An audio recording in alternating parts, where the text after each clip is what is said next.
Chers amis, bonsoir. Je suis heureux d'accueillir Philippe Delorme, qui a présenté plusieurs de ses livres au Mercredi de l'Anna.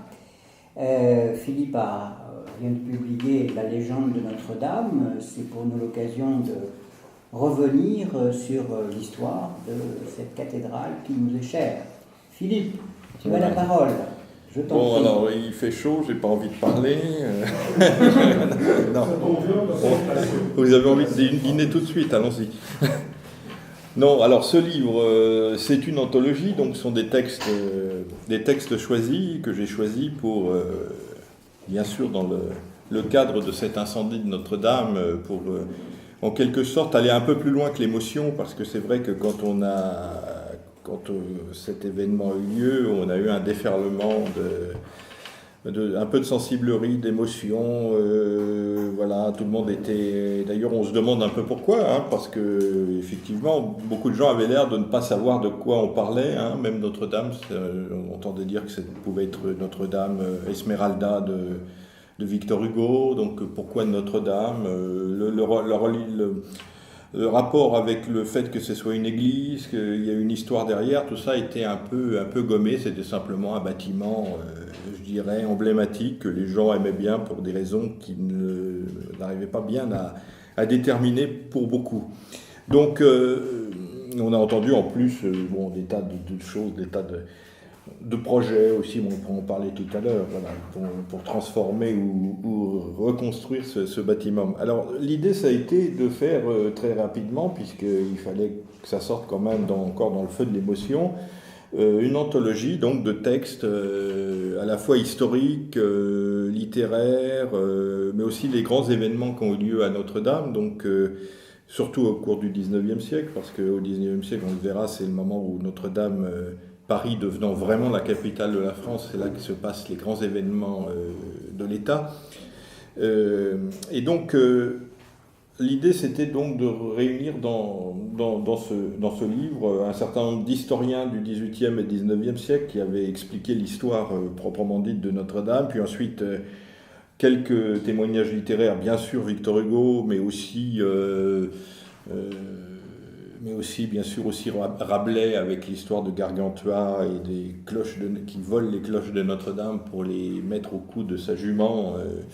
Voilà, donc ça c'est aussi un événement, enfin je dirais un élément littéraire de l'histoire de Notre-Dame. Un extrait aussi ça c'est un peu entre le texte littéraire et le texte historique, c'est un extrait des Pardaillants de Michel Zévaco. Je pense que beaucoup d'entre vous ont lu cette saga qui se passe à l'époque des guerres de religion. Michel Zévaco, c'est une sorte d'Alexandre Dumas de série B plutôt. Moi, je trouve qu'il écrit très bien, mais enfin, alors on part un peu dans des délires historiques, en particulier Catherine de Médicis, qui est présentée comme une... parce Zévaco était anarchiste, bouffeur de curés, etc. Donc, évidemment, il y avait une vision un peu caricaturale de ça. Mais enfin, il y a une page sur Notre-Dame qui est intéressante, c'est le mariage donc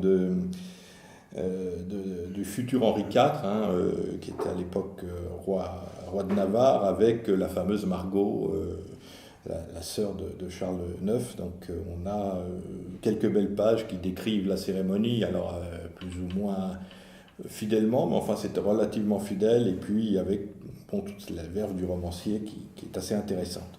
Et puis alors après on passe donc aux événements eux-mêmes, je dirais, qui sont transcrits et qui sont rapportés par des journalistes, par des mémorialistes, donc en temps réel en quelque sorte. On commence avec la Révolution, le Temple de la Raison, ensuite les grands événements du 19e siècle, on en reparlera, les mariages, les baptêmes, les sacres, le sacre de Napoléon, etc. Et puis au XXe siècle, alors plutôt les obsèques des présidents. On verra qu'il y a un certain nombre de présidents qui ont soit été, leurs obsèques ont eu lieu à Notre-Dame, ou au moins des cérémonies à leur mémoire ont été célébrées à Notre-Dame. Et puis entre deux, il y avait l'année 1944 qui est assez amusante, on le verra, parce que à la fois les Parisiens, plusieurs millions de Parisiens ont d'abord acclamé le maréchal Pétain en avril avant d'acclamer le général de Gaulle 4 mois plus tard, devant Notre-Dame ou dans Notre-Dame. Donc, si on veut faire... alors, je ne vais pas reprendre texte par texte, mais disons que je vais essayer de faire un peu un résumé déjà de l'histoire de ce bâtiment. Hein. Donc, on est à l'emplacement de la cité gallo-romaine, hein, de la Lutèce gallo-romaine, donc le cœur historique de Paris, avec certainement à cet endroit déjà un temple païen, probablement un temple à Jupiter, pour autant qu'on le sache. Et donc une première cathédrale va être édifiée à ce moment-là, à l'époque mérovingienne, non pas dédiée à Notre-Dame, mais à Saint-Étienne, hein, dans un premier temps. Saint-Étienne, le premier martyr, celui qui a été lapidé, vous savez. Donc on avait, dans de nombreuses églises, d'ailleurs, on présentait, et en l'occurrence aussi dans cette église, des pierres qui étaient censées être tachées du sang de Saint-Étienne et qui étaient présentées comme des reliques. Cathédrale dédiée à Saint-Étienne. On a une description déjà sous Childebert Ier, qui est un fils de Clovis en 522, par Fortunat. On a la description de cette église des Parisiens, donc, qui était sans doute cette première cathédrale, voilà, avec une description des mosaïques, etc. Une église probablement pour... Voilà, alors tout ça reste un peu nébuleux, mais enfin on croit savoir qu'une église a été construite assez tôt à côté de cette cathédrale Saint-Étienne dédiée à Notre-Dame, donc à la Sainte Vierge, à la Mère de Dieu, et qu'à partir du XIIe siècle, donc avec Maurice de Sully, qui était donc évêque de Paris à ce moment-là, je dis bien évêque parce que au Moyen-Âge, Paris n'était pas archevêché, c'était Sens qui était l'archevêché, donc Paris dépendait de l'archevêque de Sens. Donc Maurice de Sully, évêque en 1160, sous Philippe Auguste, va décider d'abattre en partie ou en totalité les anciennes églises qui étaient là, Saint-Étienne et Notre-Dame, enfin la première Notre-Dame, pour faire une Nova Ecclesia, voilà, qui est donc la nouvelle église qu'on connaît aujourd'hui, mais qui va être très longue à être construite, terminée, puisque c'est seulement finalement au XVe siècle que les derniers éléments sont placés. 1447, encore Charles VII, donc victorieux des Anglais, va encore donner une certaine somme pour finir par achever Notre-Dame. Donc, je dirais 3 siècles pour finir tout cela. La forêt, alors on a une description de la forêt, de la fameuse forêt, vous savez, qui a brûlé là, hein, donc qui était ces poutres, cette charpente qui datait de l'époque de Saint-Louis. Et on a dans un texte donc, que j'ai cité, qui est Curiosité de l'église Notre-Dame de Paris en 1753. Hein, donc on avait une description déjà de la charpenterie des voûtes qu'on appelle la forêt, par le grand nombre de bois de châtaignier. Alors, j'ai pas réussi à savoir si c'était du chêne ou du châtaignier.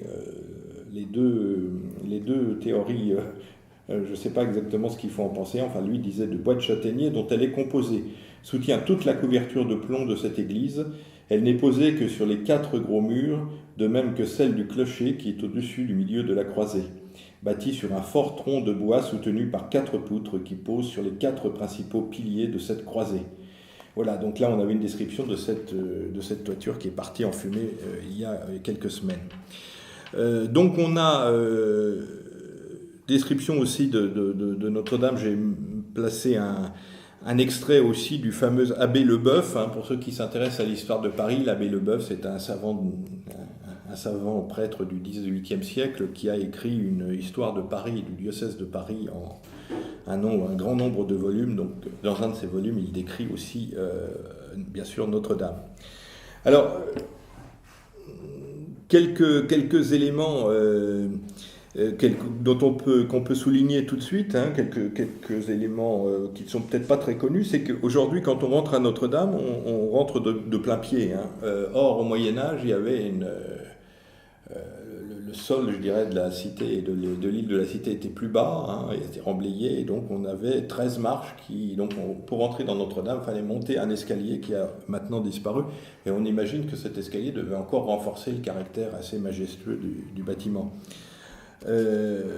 Autre anecdote qu'on souligne souvent dans les mystères de Notre-Dame, c'est les fameuses portes ferrées par le fameux Biscornet. Alors on parle de Biscornet qui était, selon la légende, un serrurier, hein, qui avait été chargé de faire les ferrures donc des grandes portes de Notre-Dame, et puis n'y arrivant pas, il avait demandé au démon de l'aider, donc c'est pour ça qu'on a des petits diables sur les ferrures, et le démon devait, lui, après son travail fait, devait emporter son âme, bien sûr, comme il se doit, mais Biscornet a eu de la chance parce que le démon n'a pas pu ferrer la porte centrale par où passait le Saint-Sacrement. Donc du coup, n'ayant pas rempli son contrat, il a dû s'avouer vaincu. On a toujours une des portes, je ne sais plus laquelle, qui a toujours ses ferrures d'époque, donc de ce Biscornet. Alors probablement que la légende vient du nom de cet homme qui, évidemment, c'est-à-dire le biscornu, etc., faisait penser un peu au diable. Autre événement qui a lieu dans la cathédrale au début juste au moment où elle va finir d'être construite et parachevée, c'est 1431. À l'époque, les Anglais occupent Paris. Vous savez que Charles VII n'est plus que le roi de Bourges, hein, il est en train d'essayer de reconquérir son royaume. Et en 1431, Henri VI, donc le jeune roi d'Angleterre, est couronné à Notre-Dame roi de France. Donc c'est le seul couronnement d'un roi qui a eu lieu à Notre-Dame, et d'un faux roi de France. Hein, donc Henri VI par le cardinal de Winchester, donc qui est encore enfant et qui était couronné à ce moment-là. Alors, la Renaissance, Notre-Dame a pris l'allure, l'aspect qu'on a aujourd'hui. Je parlais tout à l'heure de Gargantua, 1535, hein, donc Rabelais qui écrit ce chapitre où il explique comment Rabelais, arrivant à Paris, avait décidé de s'emparer des cloches de Notre-Dame pour les mettre au cou de sa jument, et qu'ensuite donc on lui envoie, l'université de Paris lui envoie un célèbre professeur qui s'appelle Janotus de Bragmardo, on voit tout de suite le côté rabelaisien de la chose, et qui va argumenter pour qu'on rende les cloches qui sont finalement rendues. Alors il y a une chose qui est assez intéressante dans ce chapitre, c'est que Rabelais explique pourquoi on appelait Lutèce, Paris Lutèce à l'époque, parce que Lutèce ça vient du grec probablement leukotos qui veut dire blanc, etc. Et donc il dit c'est à cause de la blancheur des cuisses des Parisiennes. Donc on avait donné ce nom de Lutèce. C'était toujours des étymologies un peu particulières, hein, de la part de Rabelais. Alors on a toujours au XVIe siècle, au moment des guerres de religion, j'en parlais tout à l'heure, les noces vermeilles, donc ce qu'on appelle les noces vermeilles donc d'Henri IV et du futur Henri IV, Henri de Navarre, qui était encore protestant, avec donc la sœur du roi Charles IX, Margot. Noces vermeilles qui vont préluder la Saint-Barthélemy, qui aura lieu quelques jours plus tard, où après l'assassinat de l'amiral de Coligny, il va y avoir l'explosion de violence que l'on connaît. Passons encore donc dans un siècle, XVIIe siècle, c'est l'époque donc de la contre-réforme catholique, le culte marial se développe, et donc Notre-Dame va prendre, Notre-Dame au sens de la Vierge, du culte de la Vierge, va prendre une importance, une grande importance, va se développer encore plus dans la religion catholique, et j'ai consacré un chapitre à des textes qui sont assez étonnants, qu'on ne connaît pas beaucoup, hein, qui sont des relations de miracles, qui sont censés avoir eu lieu à Notre-Dame au cours du XVIIe siècle, autour aussi d'ailleurs de la piété de Louis XIII, hein, qui était très, très dévot de la Vierge Marie, avec l'histoire du vœu de Louis XIII, etc. Et donc il y a une sorte d'exaltation de miracles, etc., qui apparaît à ce moment-là, et on publie donc des sortes de petits opuscules qui sont presque des petits cahiers de quelques pages pour décrire ces miracles, qui sont généralement d'ailleurs qui ont été homologués par l'archevêque et par les autorités ecclésiastiques. On a par exemple On a par exemple donc dans ces miracles, on a voilà, un miracle arrivé en l'église de Notre-Dame de Paris le mardi 28e jour du mois d'avril 1626. Donc publié, c'est un petit, presque une feuille volante qu'on vend comme ça à la criée, hein, et qui dit, alors je vous en lis quelques phrases, hein, grâce, ça commence par grâce infinie partout, et sans aller plus loin est arrivé qu'en cette ville de Paris, il y a une dévote religieuse nommée Anne Preuil, native de Nogent, âgée de 26 à 27 ans, laquelle s'étant vouée à Notre-Dame de Liesse et se voyant grandement incommodée, prit résolution de faire son jubilé, et par même moyen pria son père confesseur de lui vouloir remettre son vœu, ce qu'il lui accorda, à condition qu'elle irait 15 jours consécutifs aux stations, lesquelles expirées, se trouva dans l'église Notre-Dame entièrement guérie, comme il se peut voir, et il laissa ces deux potences, c'est-à-dire ces deux béquilles. De joie qu'elle eut, les larmes lui vinrent aux yeux. Ah, c'est écrit dans un français souvent un peu rapide et un peu populaire, hein, et un peu maladroit. Hein. De joie qu'elle eut, les larmes lui vinrent aux yeux, et de là fut mise entre les mains des religieuses du grand hôpital de Paris, hein, donc l'hôpital l'Hôtel-Dieu qui était juste à côté de Notre-Dame, qu'il y est toujours d'ailleurs, auquel lieu elle fit de rechef sa prière, et du depuis on l'a vu marcher aussi droit que ceux ou celles qui n'ont jamais été oyés, c'est comme on n'a jamais entendu. Prions Dieu et Notre-Dame qu'elle nous délivre de détresse. Voilà, alors on a, comme ça, j'en ai choisi 3 qui sont assez comparables à celle-là, mais il y en a toute une série aux archives, à la Bibliothèque nationale, de ces petits opusules sur les miracles ayant eu lieu à Notre-Dame au XVIIe siècle. Alors, changement de décor au 18e, hein, et on verra qu'au 18e d'ailleurs le vandalisme révolutionnaire a commencé avant, hein, on en reparlera avec Victor Hugo tout à l'heure, et on avait au 18e siècle peu de respect pour ce style qu'on appelait gothique d'ailleurs, hein, c'est-à-dire digne des Goths, digne des barbares, et tout à fait indigne de l'Antiquité gréco-romaine. Hein. Et avec la Révolution, là, on va avoir bien sûr un mouvement de déchristianisation à partir de 1793, et Notre-Dame va être transformée en temple de la raison. Alors, j'ai voulu pour cela donner un extrait du journal de Prudhomme, le journal des Révolutions de Paris, qui est un journal particulièrement engagé sous la Révolution, particulièrement anticlérical, et qui, bien sûr, va se féliciter, hein, donc en novembre 1793, de la transformation de cette église, de ce lieu de fanatisme et de ténèbres, en quelque sorte, hein, religieuse, en temple de la raison. Et c'est amusant d'ailleurs parce que je n'avais pas remarqué que ça commence pratiquement comme le texte que je vous ai lu tout à l'heure, du miracle, qui commençait par grâce infinie partout, et là l'article commence par grâce immortelle soit rendue à la raison. Donc il y a une espèce de parallélisme, hein, à l'envers de ce texte. Alors bien sûr, donc Prudhomme, qui était un révolutionnaire particulièrement engagé, un sans-culotte particulièrement engagé, va se féliciter de cette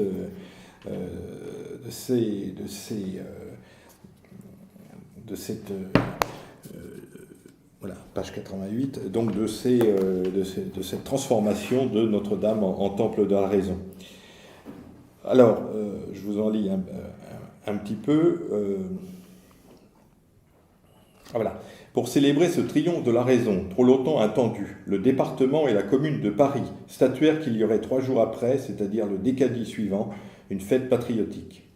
Donc on décrit la fête patriotique, qui est particulièrement, qui n'est pas piqué des vers, dans cette église, cette ci-devant église métropolitaine de Paris. Donc Prudhomme nous dit qu'un peuple immense s'y rendit. On y avait élevé un temple d'une architecture simple, majestueuse, sur la façade duquel on lisait ces mots « à la philosophie ». Alors c'était probablement, on a fait une sorte de montagne à l'intérieur, comme on faisait à l'époque, hein, en carton-pâte ou en pierre, voilà. On avait orné l'entrée de ce temple des bustes des philosophes qui ont le plus contribué à l'avènement de la révolution actuelle par leur lumière. Le temple sacré était élevé sur la cime d'une montagne, donc à l'intérieur de l'église, hein, et souvent pour faire ces montagnes, d'ailleurs, alors c'est pas le cas nécessairement à Notre-Dame, mais on récupérait les morceaux de statues ou autres qu'on avait cassés pour en faire une montagne. Il y a eu ça aussi à Saint-Denis. Vers le milieu, sur un rocher, on voyait briller le flambeau de la vérité.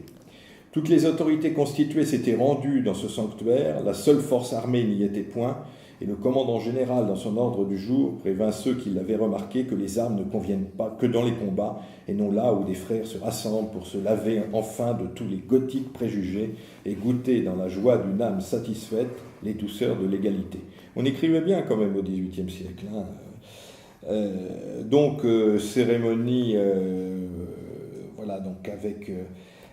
pendant que donc on joue une musique majestueuse, on voyait 2 rangées de jeunes filles vêtues de blanc et couronnées de chênes descendre et traverser la montagne, un flambeau à la main, puis remonter dans la même direction sur la montagne.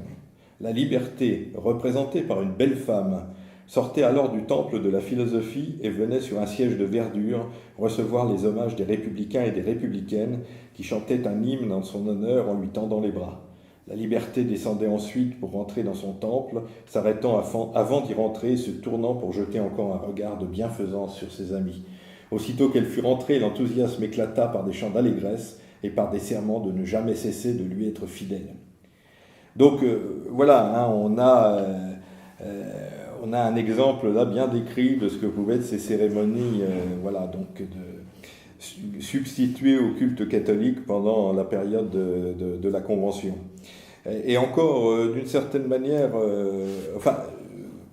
Prudhomme, ça le gêne quand même un peu, parce qu'il y voit encore un petit peu un reste de rite et de religion. Mais enfin, il dit que c'est quand même mieux de ne pas avoir mis une statue, parce qu'une statue, ça pourrait encore donner lieu à de l'idolâtrie, donc il valait mieux que ce soit une belle femme, comme il a dit, qui était, je crois, une actrice d'ailleurs, et qui jouait donc ce rôle. Donc on a à Notre-Dame cette période donc de la Convention où on a un temple de la raison. Ce temple de la raison va ensuite être restitué après la fin de la Terreur à des catholiques, mais alors à des catholiques jureurs, constitutionnel, donc c'est encore un statut un peu compliqué, ça n'est pas rendu vraiment aux autorités ecclésiastiques, sauf jusqu'en 1802, où au moment du Concordat, là, bien sûr, Notre-Dame revient aux mains de l'Église catholique romaine. Et d'ailleurs, 2 ans plus tard, le sacre de Napoléon, 2 décembre 1804, va être le grand événement, probablement le plus grand événement célébré à Notre-Dame. On se souvient que sous l'Ancien Régime, bien sûr, Paris n'était pas au centre de la liturgie royale, puisque le roi était sacré à Reims et était enterré à Saint-Denis. Donc il y avait à Notre-Dame avait lieu un certain nombre de mariages, comme on l'a vu, éventuellement des baptêmes, mais c'était pas au centre de la religion royale. Là, avec Napoléon, on est dans la centralisation aussi que la Révolution a accentuée, et donc Paris devient vraiment le centre de la France et le cœur vivant de la France, et donc on a Napoléon choisit donc de se faire sacrer par le pape Pie VII, qu'il avait été d'ailleurs prendre un peu manu militari dans ses états. Et finalement, d'ailleurs, c'est lui-même qui va, comme on le sait, qui va se placer la couronne sur la tête et qui va donc se dispenser d'avoir... Enfin, le pape est là, mais il va avoir un rôle de spectateur. Alors, je ne veux pas rentrer dans les détails, vous verrez, moi j'ai mis, donc pour décrire cet événement, l'extrait de mémoires, les mémoires d'une femme de qualité sous le Consulat et l'Empire. Alors c'est un texte, ce sont des mémoires apocryphes qui sont écrits sous la Restauration par un polygraphe qui écrit comme ça des faux mémoires. Mais ce qui est intéressant, c'est que pour cette partie-là, il s'est contenté de recopier en fait des éléments, je dirais quasiment officiels, donc qui décrit ça avec beaucoup de précision, ce sacre de Napoléon. Alors il y a juste petite anecdote qui est amusante, on verrait les détails, mais une anecdote, c'est la fameuse mule du pape, parce que le pape, selon le cérémonial, devait être précédé toujours d'un âne. Enfin, il devait y avoir un âne, donc on a couru dans tout Paris pour trouver un âne, qu'on a recouvert avec tout un tas de choses. Et puis donc les Parisiens se sont beaucoup amusés de voir cet âne trottiner devant le pape. Alors au XIXe siècle, et là on entre encore plus dans les événements qui ont eu lieu à Notre-Dame, puisqu'au XIXe siècle, comme je disais, Paris devient vraiment la capitale de la France. Il n'y a plus Versailles, il n'y a plus les rois itinérants comme autrefois, donc c'est vraiment Paris. Les différents régimes qui vont succéder au XIXe siècle vont utiliser à chaque fois Notre-Dame pour, légitimer, renforcer la légitimité de leur pouvoir. Et ce qui est assez amusant, ce qui est assez intriguant, c'est que, j'ai fait un chapitre uniquement là-dessus, c'est qu'il y a eu 3 baptêmes, donc de 3 petits princes qui vont se succéder à Notre-Dame à quelques dizaines d'années d'intervalle, qui représentent finalement les 3... pas absolument toutes les 3 dynasties, mais il y aura aussi d'autres cérémonies. Mais on a donc le baptême du roi de Rome, donc le fils Napoléon II, le fils de Napoléon Ier, en 1811. On a le baptême du duc de Bordeaux, le futur comte de Chambord, Henri V, l'enfant du miracle, fils du duc de Berry, assassiné en 1821, et le baptême du prince impérial en 1856. On a l'impression qu'à chaque fois, on a une espèce de répétition à peu près de la même cérémonie avec des acteurs différents et des régimes qui passent comme ça, qui s'imaginent éternels, mais qui finissent par être balayés par ce 19e siècle qui va user beaucoup de régimes et beaucoup de styles de gouvernement. Donc pour le prince impérial, on a une description que j'ai été chercher dans un journal qui s'appelait Le Pays, journal de l'Empire, et qui nous donne donc dans son édition du 16 juin 1856 une description très précise, très fidèle du baptême donc du prince impérial Napoléon Eugène Louis Jean-Joseph Bonaparte, le futur Napoléon IV entre guillemets. Et on a par exemple la décoration extérieure de Notre-Dame consiste en un porche d'un style sévère, accompagné de 2 ailes en forme de tente ornées de guirlandes, de feuillages et de fleurs. Sur la place du parvis, sablée et recouverte d'une jonchée de fleurs et de feuillages, s'élèvent 2 mâts portant des bannières aux armes de l'Empire. 2 mâts semblables sont dressés à l'entrée de la rue d'Arcole. Sur le sommet des tours, 2 grandes bannières aux couleurs nationales livrent au vent leurs penons ornés de glands d'or. Alors, à l'intérieur, on a élevé une estrade entourée d'un balustre, etc. Donc là, si je vous ai lu ça, c'est pour que vous soyez bien conscients que jusqu'au XIXe siècle, lorsqu'on faisait ces cérémonies, c'était vrai aussi à Reims ou à Saint-Denis, on avait tellement honte du style gothique qu'on le cachait par des tentures, des décors en carton ou en bois pour donner l'impression qu'on était dans un temple classique, et on cachait bien sûr tout ce qui était considéré comme gothique. Donc là, on a au XIXe siècle encore cette tendance on va voir que c'est justement au XIXe siècle que l'on va basculer, qu'on va retrouver le goût du gothique. Avec bien entendu Victor Hugo, Michelet et aussi bien sûr Eugène Viollet-le-Duc qui va restaurer Notre-Dame et d'autres endroits du Moyen-Âge.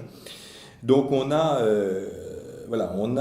ces baptêmes, on a aussi le mariage du duc de Berry qui avait eu lieu en 1816 à Notre-Dame. Le duc de Berry, vous savez, qui avait épousé Marie-Caroline de Bourbon-Sicile, qui va être assassiné, lui, en 1820. Donc ça avait été le mariage qui symbolisait l'espoir de la dynastie Bourbon, puisqu'on avait le roi Louis XVIII, roi podagre, qui n'avait pas d'enfant. Son frère, Charles X, avait eu 2 fils, mais l'aîné, donc le duc d'Angoulême, ayant épousé la fille de Louis XVI, n'avait pas eu d'enfant non plus, et n'en aurait pas. Donc finalement, le dernier rejeton capable de perpétuer la dynastie, c'était donc le duc de Berry, qui, on l'a dit là, in extremis, va avoir un fils posthume, le petit duc de Bordeaux. Mariage du duc de Berry en 1816, mariage de Napoléon III aussi en 1853 avec Eugénie. Là, Napoléon III vient de restaurer l'Empire et il utilise Notre-Dame à nouveau. Il l'utilisera un peu plus tard pour le baptême de son fils, hein, on l'a dit. Mais déjà pour le mariage, son mariage avec Eugénie, bon, il ressuscite en quelque sorte un peu les fastes de l'Empire, du Premier Empire. D'ailleurs, il y a une anecdote, lorsqu'il sort des Tuileries avec son carrosse, il utilisait le même carrosse que Napoléon Ier, et puis l'aigle qui était au-dessus se prend dans un mur, enfin dans un plafond, et donc il tombe, enfin, donc Napoléon III pense que c'est un mauvais présage, mais il y a un vieux grognard qui était là, qui avait assisté au sacre de Napoléon, qui dit non, non, il y a eu la même chose pour Napoléon Ier, au contraire, c'est un présage heureux. Et puis également, événement qui a été, alors événement moins drôle, c'était moins heureux, qui sont les obsèques du duc d'Orléans. Hein. C'est le duc d'Orléans, donc fils aîné de Louis-Philippe, qui meurt en 1842, qui était l'espoir de la monarchie de Juillet, en fait. Hein. On peut imaginer que si le duc d'Orléans n'était pas mort accidentellement dans un accident de voiture à Neuilly, il aurait certainement pu mieux négocier la révolution de 1848 et sauver le trône de son père. Donc les obsèques du duc d'Orléans en 1842 ont lieu à Notre-Dame. Et alors là, c'est intéressant parce que pour la première fois, on a une photo de la façade de Notre-Dame avec les fameuses tentures, etc. Enfin, donc c'est pratiquement, je pense, la première photo qu'on a de ce bâtiment. Alors, comme je le disais tout à l'heure, le 19e siècle va redécouvrir le gothique. Hein, le gothique qu'on appelait, de ce terme dévalorisant, l'art, alors que c'est l'art français du Moyen-Âge. Hein, et donc on va le redécouvrir, la grandeur, la beauté, etc. Avec déjà un personnage qui est Victor Hugo, qui va écrire à l'âge de 30 ans, 1831, même pas à l'âge de 30 ans, avant l'âge de 30 ans, le Notre-Dame de Paris, hein, ce roman fleuve qui fait 11 livres, 59 chapitres, hein, avec toute cette flamboyance médiévale ou moyenâgeuse qui est troubadour qu'on commence à aimer à cette époque. Mais à l'intérieur de ce livre, il y a toute une partie où il va faire un plaidoyer pour l'art gothique en expliquant que jusqu'à maintenant on s'était comporté extrêmement mal avec ces bâtiments, qu'on s'était permis les destructions les plus dommageables, et donc en particulier au XVIIIe siècle, hein, et c'est ce que je disais tout à l'heure, je disais que le vandalisme révolutionnaire il commençait déjà au XVIIIe siècle, déjà sous Louis XV, Louis XVI, on se permettait de tailler dans le vif, hein, parce que ces bâtiments de ménage paraissaient extrêmement vieillots et pas du tout intéressants. Et donc, donc Victor Hugo, il le dénonce pour Notre-Dame. Hein. Il dit, mais qui a jeté à bas... oui, il dit, bon, bien sûr, Notre-Dame a vieilli, etc., par le temps, etc., mais il dit, c'est d'abord les hommes qui ont été à l'origine de tout ça. Il dit, mais qui a jeté à bas les 2 rangs de statues? Qui a laissé les niches vides? Qui a taillé au beau milieu du portail central cette ogive neuve et bâtarde? Qui a osé y encadrer cette fade et lourde porte de bois sculptée à la Louis XV, à côté des arabesques de Biscornette? Il appelle Biscornette. Les hommes, les architectes, les artistes de nos jours.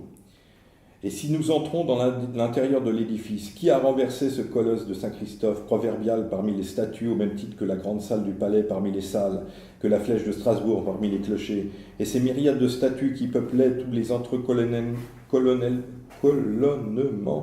de la nef et du chœur, à genoux, en pied, équestres, hommes, femmes, enfants, rois, évêques, gendarmes, en pierre, en marbre, en or, en argent, en cuivre, en cire même, qui les a brutalement balayés? Ce n'est pas le temps. Et qui a substitué au vieil hôtel gothique, splendidement encombré de châsses et de reliquaires, ce lourd sarcophage de marbre à tête d'ange et à nuages, lequel semble un échantillon des pariers du Val-de-Grâce ou des Invalides, qui a bêtement scellé ce lourd anachronisme de pierre dans le pavé carlovingien de Hercandus, n'est-ce pas Louis XIV accomplissant le vœu de Louis XIII? Voilà, donc il critique je dirais, voilà, déjà ce que l'art classique, que l'époque classique avait apporté de défigure, de destruction, à Notre-Dame et à d'autres d'autres églises, hein, bien sûr, il y a d'autres bâtiments. Et ça, on en prend conscience à ce moment-là. Avec Victor Hugo qui dit voilà, on n'a pas du tout respecté voilà, il le dit à un moment: sur la face de cette vieille reine de nos cathédrales, à côté d'une ride, on trouve toujours une cicatrice. Hein. Donc la ride, c'est le temps qu'il l'a fait, mais la cicatrice, c'est la bêtise des hommes. Hein. Tempus edax, homo edacior. Ce que je traduirais volontiers par le temps est aveugle, l'homme est stupide. Voilà. Donc, effectivement, on découvre là que beaucoup de destructions ont eu lieu au cours des temps et que déjà Notre-Dame au XIXe siècle était déjà un patchwork, qu'on avait déjà remplacé beaucoup de statues, qu'on avait ouvert le porche central pour l'élargir, le rendre plus majestueux, qu'on avait détruit à l'intérieur l'ancien hôtel pour mettre cet hôtel où on voit Louis, qui existe toujours d'ailleurs, on voit Louis XIII et Louis XIV, Louis XIV réalisant le vœu de Louis XIII. Enfin voilà, on avait déjà beaucoup taillé dans le vif. Michelet, alors Jules Michelet, donc l'historien bien connu, qui est l'un des pères du roman national, va lui aussi permettre de redécouvrir ce Moyen-Âge, va essayer de montrer en quelque sorte que l'Église, l'importance de ce qu'était une cathédrale au Moyen-Âge, que c'était pour lui, c'était la maison du peuple, hein, la maison de tout le peuple, qu'on y faisait aussi bien qu'on y vivait, qu'on s'y réunissait, que ce n'était pas uniquement un lieu de prière, mais aussi un lieu qui était vivant. Il le dit, l'Église était alors le domicile du peuple, la maison de l'homme. Cette misérable masure où on revenait le soir n'était qu'un abri momentané. Il n'y avait qu'une maison, à vrai dire, la maison de Dieu. Ce n'est pas en vain que l'Église avait droit d'asile. C'était alors l'asile universel, la vie sociale s'y était réfugiée tout entière, l'homme y priait, la commune y délibérait, la cloche était la voix de la cité. Elle appelait aux travaux des champs, aux affaires civiles, quelquefois aux batailles de la liberté. Il met aussi que donc avec la fin du Moyen-Âge, finalement, on a perdu le sens de ce que signifiaient ces cathédrales, parce qu'elles sont devenues muettes en quelque sorte, hein, et aujourd'hui elles ont perdu toute cette dimension, et c'est finalement ce qu'on voit, ce dont j'étais aussi touché, hein, quand il y a eu cet incendie, c'est que je me disais, mais quand on voyait ces foules de touristes qui rentraient assez indifférents, qui regardaient ça, qui regardaient Notre-Dame, voilà, on a l'impression que c'était un objet de consommation, que c'était devenu quelque chose qui avait perdu d'une certaine manière son âme, mais que cette âme, voilà, on la retrouvait finalement, enfin, on découvrait qu'elle existait au moment où elle brûlait en quelque sorte. Et Michelet disait déjà il y a un siècle et demi, ce colossal théâtre du drame sacré est rentré après la longue fête du Moyen-Âge dans le silence et dans l'ombre. La faible voix qu'on y entend, donc aujourd'hui encore, hein, celle du prêtre, est impuissante à remplir des voûtes dont l'ampleur était faite pour embrasser et contenir le tonnerre de la voix du peuple. Elle est veuve, elle est vide, l'Église. Son profond symbolisme qui parlait alors si haut, il est devenu muet. C'est maintenant un objet de curiosité scientifique, d'explication philosophique, d'interprétation alexandrine. L'Église est un musée gothique que visitent les habiles. Ils tournent autour, regardent irrévérencieusement et louent au lieu de prier.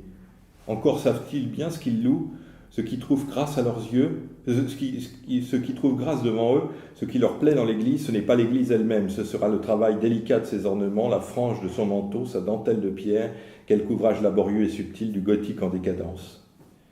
Il y a quelque chose ici de grand, quel que soit le sort de telle ou telle religion. L'avenir du christianisme n'y fait rien. Touchons ces pierres avec précaution, marchons légèrement sur ces dalles. Un grand mystère s'est passé ici, je n'y vois plus que la mort et je suis tenté de pleurer. Voilà, et je pense que c'est encore d'actualité aujourd'hui. Est-ce que pour la majorité des gens qui vont à Notre-Dame, ils voient autre chose qu'un bâtiment joli, enfin, ou intéressant, ou qu'il faut avoir fait, comme on dit, est-ce qu'ils y voient davantage que cela? Alors, ça a été justement l'occasion de cet incendie, a été l'occasion pour les chrétiens qui y prient, hein, la paroisse, l'archevêque, etc., de réaffirmer. D'ailleurs, à la fin du livre, il y a les deux sermons que l'archevêque de Aupetit et l'archevêque de Paris a prononcés pendant la Semaine Sainte et et le jour de Pâques pour justement montrer qu'il y avait une autre dimension à cela. Et on retrouve... on retrouvait déjà ces accents au XIXe siècle chez Michelet, donc c'est quelque chose qui vient de très loin, je dirais, cette désaffection. Michelet parle d'ailleurs du rôle des maçons là-dedans, et alors bien sûr on voit le rapport avec la franc-maçonnerie, l'ésotérisme, etc. Enfin bon, il y a tout un tas de choses qui se chevauchent, mais quand il parle des maçons ou des maîtres constructeurs, des maîtres bâtisseurs, il parle des maîtres des pierres vives. Et donc, je crois que l'archevêque parle aussi de pierre vivante à un moment. Notre-Dame, c'est pas uniquement un bâtiment, aussi joli soit-il, mais c'est aussi, je dirais, l'âme des gens qui ont prié, l'âme des gens qui y prient encore aujourd'hui. Et puis, au-delà de la religion catholique même, c'est un lieu spirituel où vit l'esprit et l'âme de la France. Quelles que soient les convictions intimes des uns ou des autres, on l'a vu récemment. Pour revenir à des choses un peu plus, peut-être un peu plus légères, mais je ne vais pas passer sur toutes ces cérémonies religieuses qui ont eu lieu au XIXe et au XXe siècle autour des présidents de la République, depuis Félix Faure, qui après avoir été mort dans les conditions qu'on sait, a eu des obsèques nationales à Notre-Dame. Deux présidents assassinés, Sadi Carnot et Loubet, donc ont eu aussi leurs obsèques à Notre-Dame. Et puis sous la Ve République, même si on est passé sous le régime de la laïcité, quand même, à chaque fois qu'un président de la République ou un ancien président de la République est mort, on a soit célébré ses obsèques à Notre-Dame, soit au moins célébré un hommage national, et on l'a vu aussi d'abord avec De Gaulle en 70, avec Pompidou 4 ans plus tard, ensuite avec Mitterrand, j'en oublie un entre les deux. Non, directement. Il n'est pas encore décédé. Non, les autres ne sont pas morts encore. Mais je pense qu'ils y auront droit aussi. Et puis Mitterrand, effectivement, qui était, alors justement, qui incarnait bien cette difficulté avec la spiritualité, parce que c'était un homme qui à la fois était agnostique, mais en même temps avait une grande interrogation sur la mort, d'ailleurs dans son homélie, le jour de cette cérémonie, Monseigneur Lustiger avait bien souligné cette difficulté, cette interrogation permanente que Mitterrand s'était fait sur le sens de la vie, et que finalement, c'était peut-être là qu'il fallait venir pour avoir une réponse, en tout cas avoir une piste. Et je terminerai donc comme je vais terminer par quelque chose qui va nous amuser, c'est l'affaire des Camelots du Roi. Et ça, je vais consacrer un chapitre là-dessus, un peu plus amusant, sur les Camelots du Roi qui en 1933, vous savez qu'en 1933, donc, naît le comte de Paris qui vient de nous quitter il y a quelques semaines, donc Henri, il naît le 14 juin 1933 à Bruxelles, à côté de Bruxelles, et 4 jours plus tard, le dimanche, des jeunes Camelots du Roi ne trouvent pas mieux que d'aller se claquemurer dans la tour de Notre-Dame et de faire battre le grand bourdon, tandis que d'autres camelots étaient en train de distribuer dans la rue aux communiantes des dragées et des images et des tracts, etc., pour fêter l'événement. Alors ça a fait un petit scandale à l'époque. Évidemment, l'Action française a fait un grand article là-dessus. Il dit... l'article de l'Action française qui est signé par personne. Alors, donc ça s'appelait « Par l'office des Camelots du Roi ». Le 19 juin, donc le lundi, le lendemain, il met le bourdon de Notre-Dame a sonné hier pour la naissance du petit dauphin. Hier matin, les petites filles tenant à la main des fleurs de lys, des premières communiantes, entraient à Notre-Dame où elles allaient prendre part à la procession de la Fête-Dieu. Il était 9h15, la messe venait d'être sonnée lorsque les cloches à nouveau tintèrent. Bientôt le son s'enfla à la volée, les cloches lançaient au matin de printemps leurs notes joyeuses. Alors, donc au même moment, sur le parvis, les camelots faisaient à la foule une ample distribution de dragées accompagnée de tracts annonçant l'heureuse naissance de l'enfant royal. Ils devaient faire de même à la sortie des messes et dans plusieurs patronages. Donc ça fait un petit peu... Alors donc on discute, il y a toute une discussion dans certains journaux. Il y a un journal qui s'appelait Paris Midi, qui était le seul journal qui paraissait à midi. C'est original quand on s'appelle Paris Midi. qui dit mais est-ce qu'on va les poursuivre? Et qui les poursuivra? Est-ce qu'il faut les poursuivre? Qui pourrait les poursuivre? Est-ce que c'est l'Église? Parce que l'Église, est-ce que c'est l'Église qui est propriétaire de Notre-Dame? Est-ce que c'est la mairie de Paris? Est-ce que c'est bon, alors il y a tout dans l'article. Je dirais, le journaliste va voir un peu tout le monde, le curé a l'air, enfin l'archiprêtre ou un des archiprêtres a l'air de dire, le vicaire a l'air de dire que c'est plutôt une gaminerie, qu'il faut surtout pas prendre ça trop tragique. Alors ils disent mais pourtant il y a eu effraction et somme toute violation du domicile du bon Dieu. Et alors l'archiprêtre répond pas tout à fait, car nous ne sommes ni propriétaires ni locataires des lieux. Nous en avons seulement la jouissance depuis la séparation de l'Église et de l'État. D'ailleurs, orgues et cloches, quoi que vous en pensiez, ne font pas partie du mobilier qui seul nous intéresse. Je ne puis que vous renvoyer au propriétaire, l'État, en la personne du sous-secrétaire d'État aux Beaux-Arts et à son ministre de l'Intérieur et des Cultes, qui seuls peuvent se constituer partie civile dans cette histoire. Nous sommes hors de cause. Donc du coup, c'est une histoire assez amusante, vous verrez un peu les tenants et aboutissants. Et puis pour terminer, donc, comme je le disais au début, 1944, donc le 26 avril 1944, le maréchal Pétain vient à Paris, ce qu'il n'avait pas fait depuis le début de la guerre, depuis l'armistice, et puis il est reçu triomphalement, il faut bien l'avouer, à l'Hôtel de Ville et à Notre-Dame. Il est reçu par le cardinal Suard, donc, qui célèbre une messe à la mémoire de victimes de bombardements aériens des Alliés qui sont morts dans la banlieue parisienne. Alors il y a un article, donc là pour raconter ça, j'ai retrouvé un article de La Croix, qui est très... Alors La Croix, je me demande d'ailleurs pourquoi ils ont réussi en publiant jusqu'en 1944 à ne pas être interdite à la Libération. C'est le seul, je ne sais pas pourquoi. Donc le maréchal arrive, etc.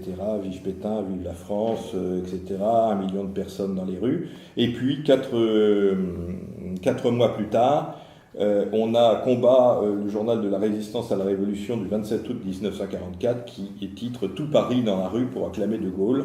Et donc De Gaulle fait à peu près le même parcours depuis l'Hôtel de Ville jusqu'à Notre-Dame. À Notre-Dame, il y a une fusillade qui éclate, il y a des miliciens ou des Allemands qui sont cachés dans les toits et qui tirent, donc c'est il y a un petit peu un moment de flottement. Et donc voilà, donc c'est un peu pour De Gaulle, je dirais, le baptême du feu, d'ailleurs on le dit, l'article de Combat se termine de manière très très emphatique. Et la présence du général de Gaulle à Paris n'est plus un triomphe solennel et creux.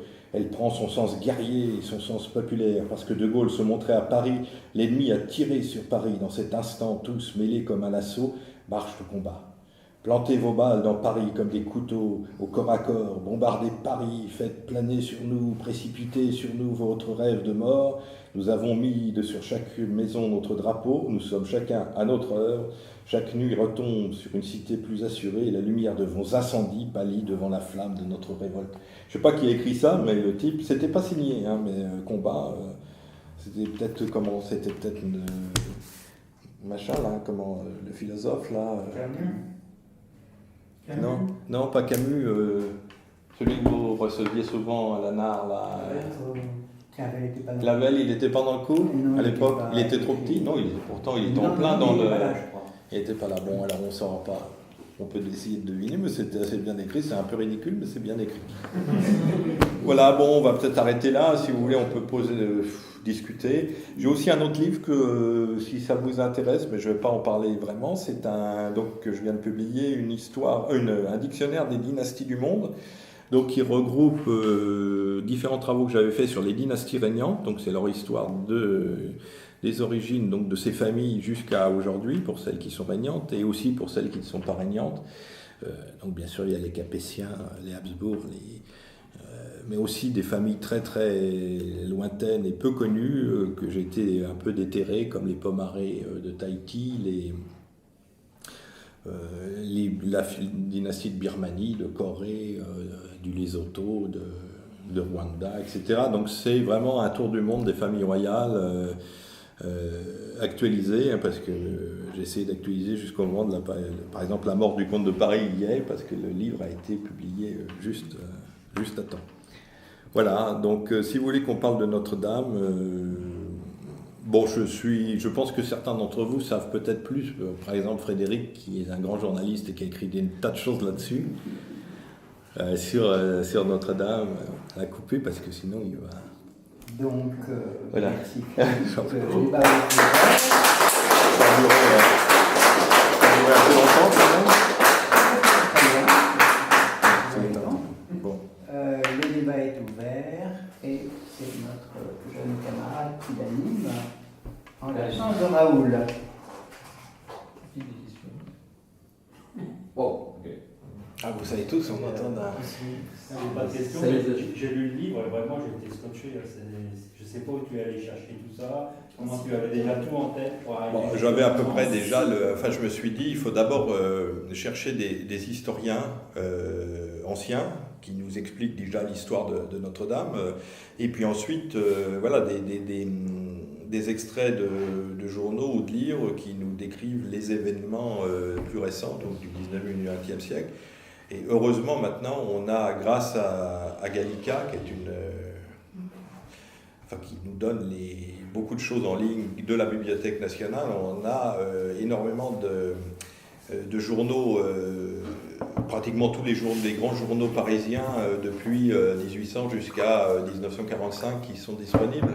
Donc ça facilite quand même la recherche pour trouver. On peut regarder plus d'articles et voir lesquels étaient. Donc j'ai essayé de trouver à chaque fois ceux qui étaient les plus significatifs, en essayant d'être très éclectique. Ça va de l'Action française au populaire, voilà, des journaux.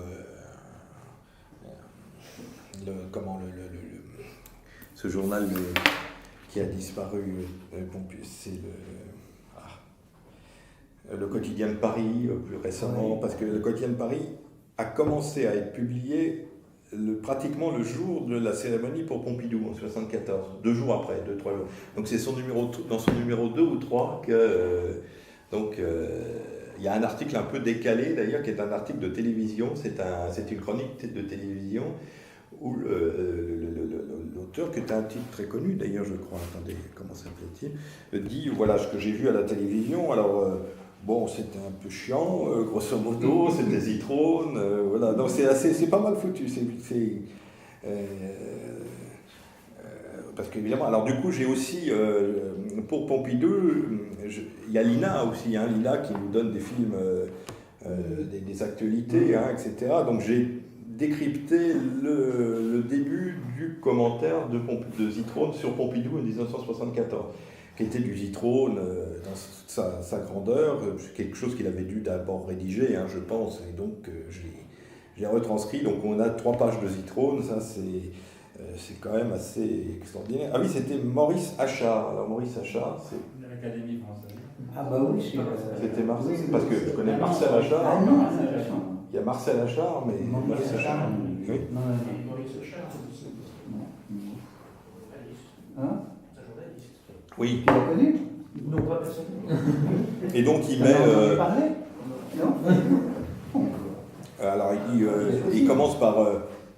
ici Paris, la cathédrale Notre-Dame, par une matinée grise de printemps. Léon Zitrone fait les présentations, mais dans l'ensemble ce sera sobre.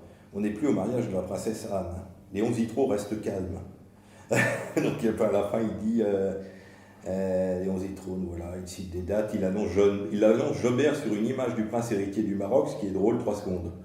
Ou bien Monseigneur Marty, tous quelques secondes de trop. Ce sont les seuls instants où il se passe quelque chose. Et à la fin, il dit cela a duré 2 heures, cela recommençait le soir en différé, rien d'autre sur l'écran, un samedi de deuil national, mais comme on a travaillé toute la semaine et que l'on a tout de même bien envie de rigoler, on ne va pas se laisser abattre comme ça. Donc c'était assez amusant comme le style du Quotidien de Paris, voilà, qui essayait d'être un peu iconoclaste. Voilà. Et donc on a aussi...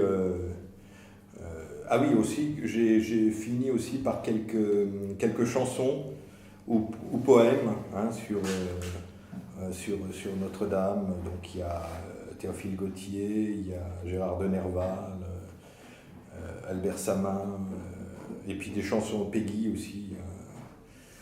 La conversion de Claudel, qui n'est pas un poème, mais qui est intéressante aussi.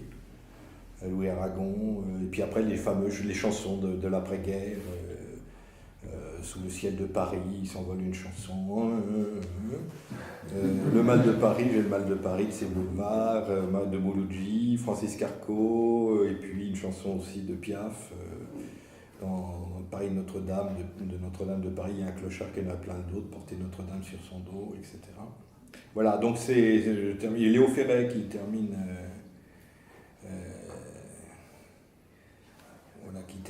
Qui termine en disant que ça frappe cloche de Notre-Dame à Paris qui sonnait chaque mort d'évêque, sonnait un jour une nuit au hasard comme ça toute seule, ça mettra les gens en bas de leur lit douillet à Paris et ça fera peut-être peur aux imbéciles. Voilà, c'est du Léo Ferré. Question. Alors sur les reconstructions, je ne sais pas où ça en est. Oui, allez. Oui, non, juste une remarque plutôt qu'une question. C'est vrai que l'on a confirmé que finalement Notre-Dame a été une accumulation de modifications. Ah oui, oui, il y a peu de pierres qui datent du Moyen-Âge. Hein. Déjà, les pierres de la façade, tout a été changé. Aujourd'hui, on est en train de s'opposer, on veut reconstruire à l'identique un truc. C'est-à-dire qu'à l'identique, ça n'a pas beaucoup de sens maintenant, et ça ne veut pas dire qu'il faut faire n'importe quoi. Ouais. Par exemple, la flèche, donc, qui était la flèche de Viollet-le-Duc, elle remplaçait une flèche qui avait été détruite sous Louis XVI, d'ailleurs en 87, je crois, peu de temps avant la Révolution, qui était abîmée, qu'on avait cassé, qu'on avait enlevé sans beaucoup d'état d'âme. Et donc, on peut imaginer une flèche qui soit différente, peut-être moins lourde, qui soit plus moderne, entre guillemets, enfin qui marque notre époque aussi, peut-être. Par contre, je pense que pour la charpente elle-même, je pense qu'au contraire, ça serait intéressant de la faire à l'identique. D'abord parce que ce ne serait pas particulièrement compliqué, et surtout, ça permettrait aux artisans charpentiers de transmettre, à savoir... Je sais pas. Il y en a qui disent châtaignier, d'autres chênes. Moi, j'avais entendu dire que j'étais châtaignier parce que les araignées ne se mettaient pas dedans, enfin que ça, je sais pas quoi. Enfin, mais en tout cas, alors il y a tout un tas de choses qui sont fausses. Par exemple, on dit qu'il faudrait avoir des très très grands chênes, très droits. Non. Au Moyen-Âge, on prenait des bouts de chêne, il y en avait qui étaient tordus, on les rafistolait, on les mettait bout à bout, on faisait, donc il n'y a pas besoin qu'ils soient très grands, il n'y a pas besoin qu'ils soient très secs non plus. Au Moyen-Âge, on les coupait, on les mettait, ils séchaient sur place. Les écolos qui nous disent « Ah, vous avez coupé des arbres ». Bah oui, mais justement, le carbone qui est dans ces arbres, il va être stocké pour 800 ans, donc c'est bien. Bah, eh bien, c'est ça qu'ils veulent qu'on stocke du carbone, donc il faut les couper, et là on stocke le carbone, c'est bon, il n'y a pas de problème. On en fait pousser d'autres qui stockent d'autres carbone. Donc les écolos n'ont pas trop bien compris le truc. Et puis c'est surtout que ça serait une bonne école pour montrer le savoir-faire français, le diffuser, le transmettre. Vous savez, au Japon, j'ai entendu dire que les temples, on les démolissait tous les 30 ans, pour les reconstruire à l'identique. Ils sont en bois, hein, généralement, parce que c'est le moyen pour les artisans de montrer. Ils sont pas faits pour durer. Non, puisqu'ils sont en bois, ils sont faits pour être reconstruits à l'identique, en permanence. C'est pas le cas d'une charpente de cathédrale. Non, là, non, mais en tout cas, ça sera... Non, oui, on peut la brûler après, hein. Oui, on a envie. Voilà, tous les 50 ans, on peut la brûler. Hein. Mais... Non, mais là, en l'occurrence, ça serait pas tout à fait la même démarche, mais ça serait une démarche qui permettrait de former, de faire une espèce, un peu comme ils font à Guédelon, là, où ils ont construit à partir de rien un château fort avec les méthodes du Moyen-Âge, et maintenant ils en sont pratiquement debout, je pense, le château fort. Et donc, ça pourrait être, justement, les gens qui ont travaillé là-bas, je pense qu'ils auraient sans doute des choses à dire, et puis ça pourrait même être à la fois une animation touristique, les gens viendraient le voir, pourraient payer pour le voir, enfin bon... Non, ça, je pense que mais avant tout ça... Il y a une question de poids. Oui, alors le problème... Oui, mais face à... Apparemment, le poids, il était calculé. Le chêne et le châtaignier. La densité est telle la même. peut-être, ah bah, c'est possible. Ça, je Mais sais ça, pas. je pense que C'est ça la question. les Mais spécialistes ça savent sera de toute façon exactement. plus lourd que si on prend un matériau ultra moderne. Oui, mais qu'on ne sait pas comment il va vieillir, etc. Et non, mais de toute manière, avant de se poser toutes ces questions, parce que la charpente, finalement, les architectes, c'est rien. Une charpente, ça se fait en 6 mois. Hein, c'est pas. Ouais, c'est pas ça. Ce qu'il faut, c'est d'abord redescendre les pierres, voir celles qui sont abîmées, les changer, refaire les mortiers, et ça, c'est un boulot considérable. De toute manière, c'était déjà pourri avant, donc il aurait fallu un jour ou l'autre le faire, et là, il va falloir vraiment faire tout ça, et puis après, on remettra la charpente, mais c'est pas le principal. Et la flèche, encore moins. La flèche, on peut la faire dans 20 ans. Hein. Mais voilà, alors là, toutes les divagations, on va mettre une piscine, Un parking.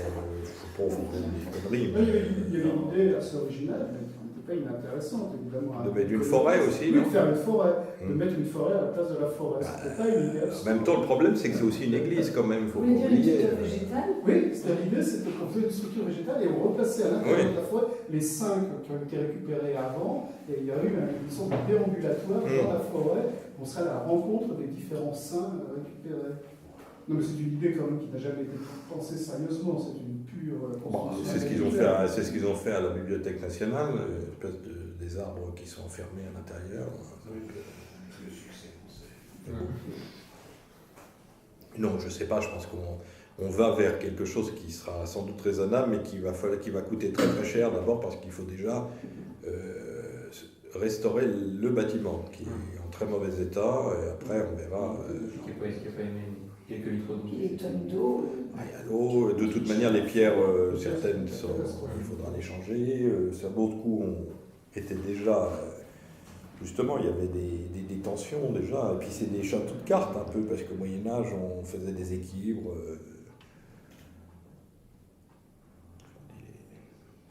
Les bâtisseurs du Moyen-Âge, voilà, ils Ça faisaient- tombait de temps en temps. Bah oui, ça tombait, c'était pas toujours très. Donc, c'est pas non plus.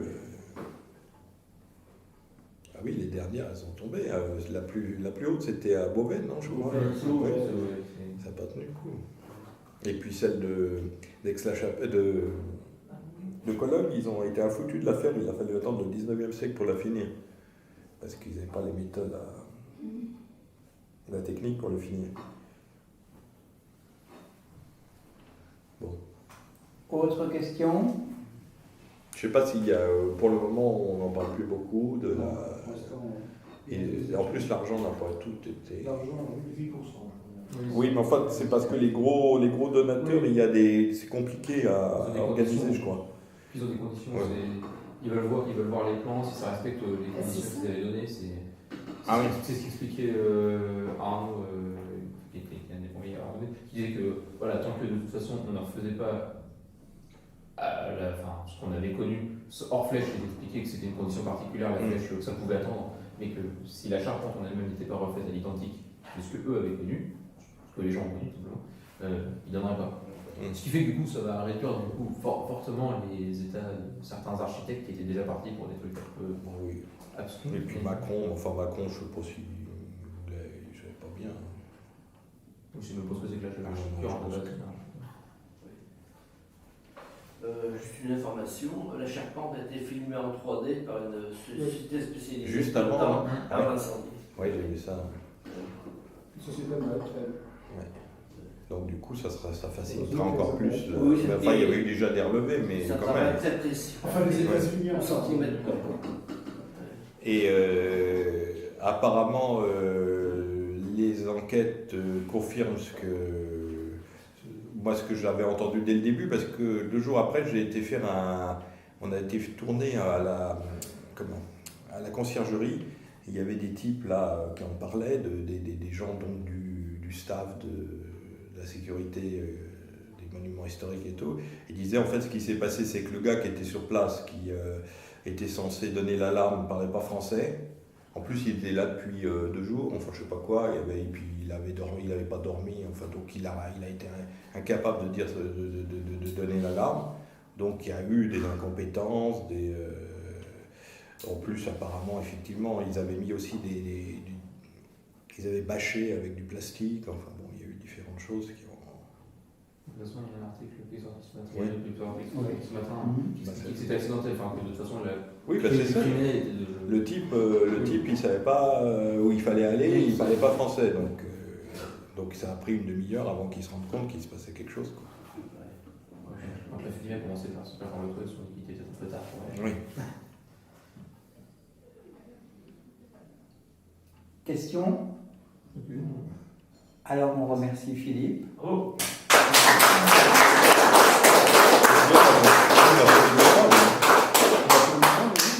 On se retrouve début octobre, 7-8 octobre, pour la première réunion, certainement avec François Gerlotto qui présentera son livre sur l'écologie qui va paraître dans quelques jours.